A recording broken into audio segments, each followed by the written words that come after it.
ഇന്ന് തന്നെ ഡൗൺലോഡ് ചെയ്യൂ. കാണൂ നിങ്ങളുടെ ഫേവറേറ്റ് ഷോസ്. ഏതെങ്കിലും പെണ്ണിന് സഹിക്കാൻ പറ്റുന്ന കാര്യമാണോ അത്?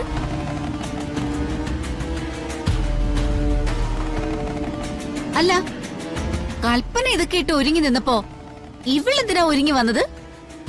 ആരെ കാണിക്കാനാ? അല്ല,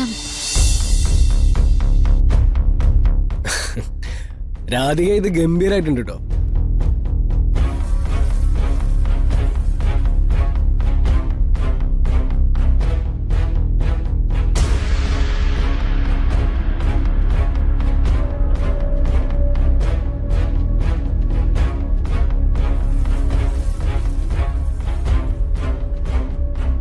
രാധികയ്ക്ക് എവിടുന്ന ഈ പുതിയ ഡ്രസ്സും ആഭരണങ്ങളും എല്ലാം?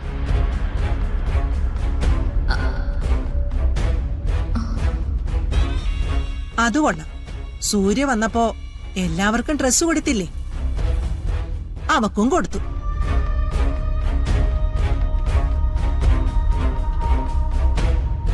എന്നിട്ട് ഞാൻ കണ്ടില്ലല്ലോ. അവരൊന്നിച്ച് ഒരു കാറിലാ വന്നേ. മോള് ഓഫീസിൽ നിന്ന് വന്നപ്പോ സൂര്യ കയറ്റിക്കൊണ്ടുവന്നു. അവൾക്കുള്ള സമ്മാനങ്ങളൊക്കെ സൂര്യ നേരത്തെ തന്നെ കൊടുത്തു. അതാ നമ്മൾ ആരും കാണാഞ്ഞത്.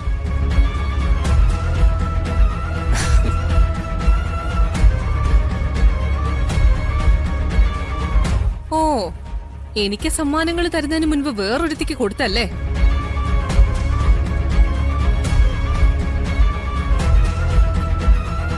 അല്ല കൽപ്പന, അപ്പോ സൂര്യയുടെ മനസ്സിൽ എനിക്ക് 2ാം സ്ഥാനമേ ഉള്ളൂ അല്ലേ?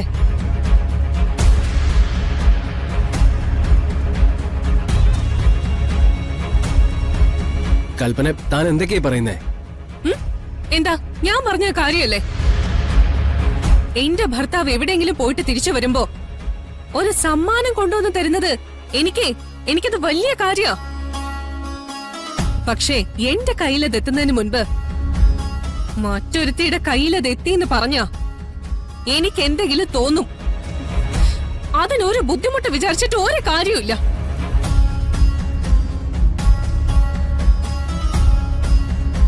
കൽപ്പനെ, നീ എന്തൊക്കെയാ പറയുന്നേ? രാധിക അന്യായ കുട്ടിയാണോ? ഒരു ഭാര്യയുടെയും ഭർത്താവിന്റെയും ജീവിതത്തിൽ ഇവൾ അന്യയാണ്.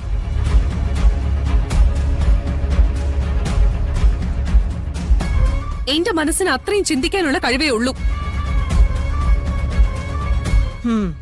അത് നിന്റെ മനസ്സിലെ ഇരുട്ടുകൊണ്ടാ മോളെ.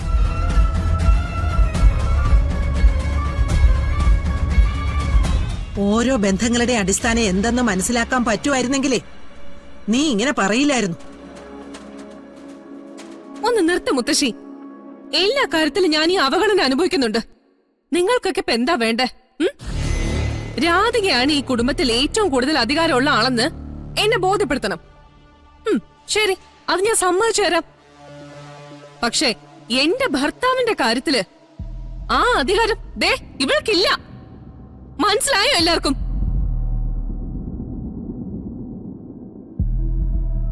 കൽപ്പന, ഇറ്റ്സ് ഇറിറ്റേറ്റിംഗ്. ഈ നിൽക്കുന്ന രാധിക ആരാണെന്ന് അറിയാത്ത എനിക്ക്. ഒന്ന് എഴുന്നേൽക്കാൻ പോലും വയ്യാതെ തളർന്നിരിക്കുമ്പോ ഒരു പെങ്ങളെ പോലെ കൂടെ നിന്ന് എനിക്ക് കോൺഫിഡൻസ് തന്ന എന്റെ സ്വന്തം പെങ്ങളാ.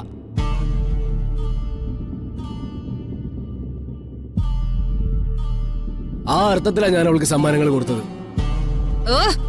എനിക്കൊന്നും കേൾക്കണ്ട.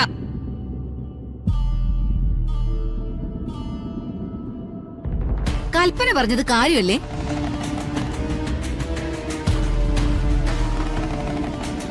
ഏതെങ്കിലും പെണ്ണിന് സഹിക്കാൻ പറ്റുന്ന കാര്യമാണോ അത്?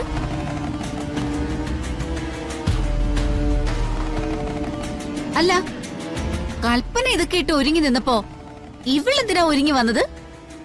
ആരെ കാണിക്കാനാ? അല്ല മുത്തശ്ശി. ഉർവശി മിണ്ടാതെ നിക്കവിടെ. എരുതിയിൽ എണ്ണ ഒഴിക്കാൻ നോക്കണ്ട. എണ്ണ ഒഴിച്ചെങ്കി അതങ്ങ് ആളി കത്തട്ടെ. എത്ര തലയിലെടുത്തോണ്ട് നടന്നാലും അനാഥയാണെന്ന ബോധം ഇവൾക്കുണ്ടാവണം. അച്ഛനെ അമ്മയും പോലും തിരിച്ചറിയാത്തവളാ കണിമംഗലത്തെ തമ്പുരാട്ടി. ഞാൻ ഇവളുടെ ദാസിയൊന്നുമല്ല. ആരൊന്നും പറയണ്ടമ്മേ.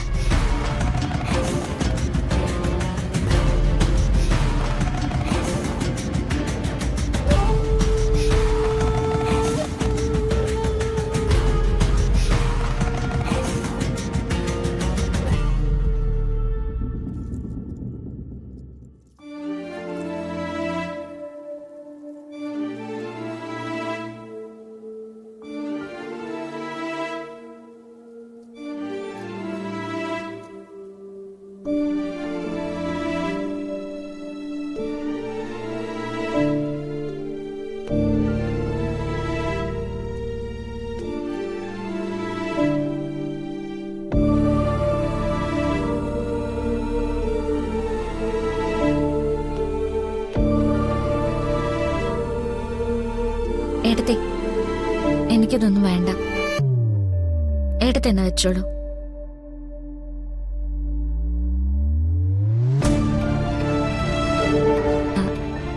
ഞാനിത് തിരിച്ചറിയുന്ന ഏട്ടത്തെ പേടിച്ചിട്ടൊന്നല്ല കേട്ടോ. ഞാൻ കാരണം നിങ്ങൾ തമ്മിലൊരു അഭിപ്രായ വ്യത്യാസം ഉണ്ടാവുന്നത് എനിക്കിഷ്ടമല്ല.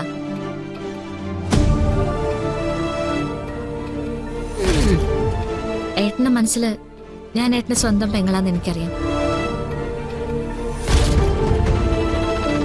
ഞാനത് സ്വീകരിച്ചതും ഒരുങ്ങിയതും ഒക്കെ ആ അർത്ഥത്തിൽ മാത്ര. പക്ഷേ ഏട്ടത്തി പറഞ്ഞതും കാര്യമാണ്.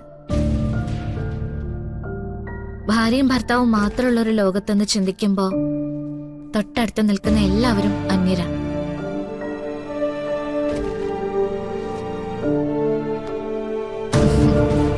ഏട്ടത്തി ദാ ഇത് പിടിക്കേ. എനിക്ക് വേണ്ട. ഏട്ടാ, ഏട്ടൻ തന്നെ ഏട്ടത്തെ ഏൽപ്പിച്ചേക്ക്. മോളെ, ഏട്ടാ, ഓരോ ഭാര്യ ഭർത്താക്കന്മാർക്കും ഓരോരുത്തരുടേതായ രീതികളുണ്ട്. ഏട്ടന്റെ ഭാര്യ എന്താണോ ആഗ്രഹിക്കുന്നത് അതാണ് ഏട്ടൻ ചെയ്യേണ്ടത്.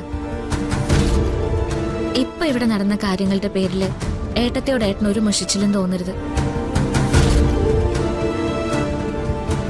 ഏട്ടത്തെ ഇപ്പൊ എന്നോട് കാണിച്ച ഈ ദേഷ്യം, എന്നോട് പറഞ്ഞ വാക്കുകള്, അതൊക്കെ ഏട്ടനെ സത്യസന്ധമായി സ്നേഹിക്കുന്ന ഒരു പെണ്ണിന്റെ പെരുമാറ്റമായിട്ട് കണ്ടാ മതി.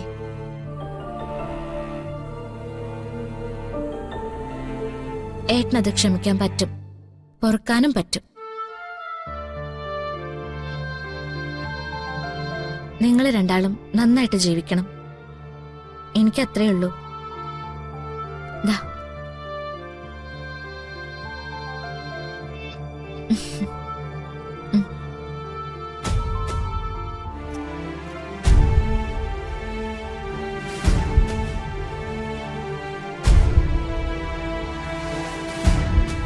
കണ്ടോ മോളെ, നിന്നേക്കാൾ എത്രയോ പ്രായത്തിന് താഴെ അവള്. അവള് കാണിച്ച പക്വത കൊണ്ടോ? നീ പറഞ്ഞല്ലോ രാധിക എല്ലാവരും ഇഷ്ടപ്പെടുന്നുവെന്ന്.